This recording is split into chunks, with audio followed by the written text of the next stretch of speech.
आप सभी को जय श्री कृष्णा, राधे राधे, जय माता दी। आप सब कैसे हैं? आशा करती हूँ आप सब अच्छे होंगे।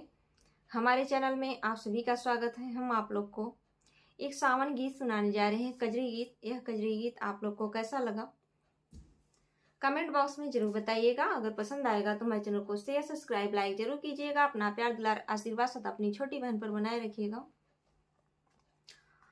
हम कांवर मांगाए दया बही बेलबा, भोले जी का मेलबा ना। हम कांवर मंगा दया बही बेलबा, भोले जी का मेलबा ना।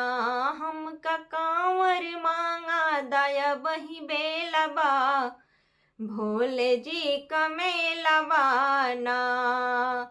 जाबे भोले जी के धाम ले बेल धतूरा पात, जाबे भोले जी के धाम ले बेल धतूरा पात। बाबा कुशल रखिए ससुर घर अकेला बा, भोले जी का मेला बाना। बाबा कुशल रखिए ससुर घर अकेला बा, भोले जी का मेला बाना।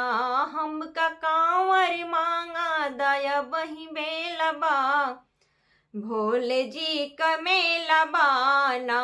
हम कांवर मांगा दया बही बेलबा, भोले जी का मेला बाना।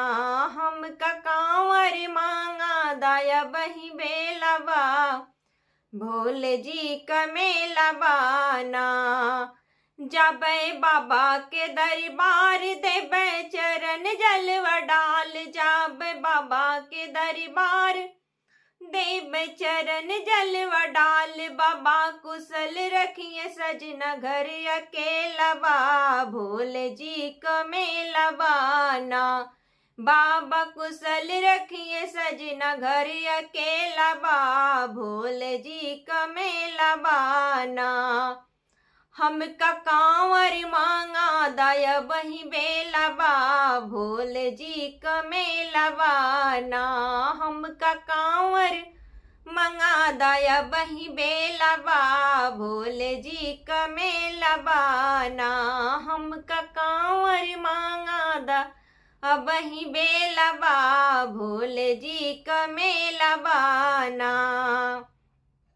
जाबे भोले जी के दरबार मांग में मनौती हाथ पसार, जाबे भोले के दरबार मंग में मनौती हाथ पसार। बाबा कुशल रखिए ललना घर अकेला बा, भोले जी का मेला बाना।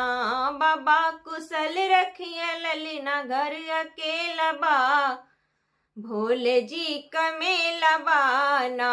हम कांवर मांगा दया बही बेलबा, भोले जी का मेला बाना। हम कांवर मांगा दया बही बेलबा, भोले जी का मेला बाना। हम कांवर मांगा दया बही बेलबा, भोले जी का मेला बाना। यह गीत आप लोग को कैसा लगा कमेंट बॉक्स में जरूर बताइएगा। फिर मिलेंगे अगले वीडियो में अगले गीत के साथ। तब तक के लिए जय श्री कृष्णा, राधे राधे, जय माता दी, हर हर महादेव।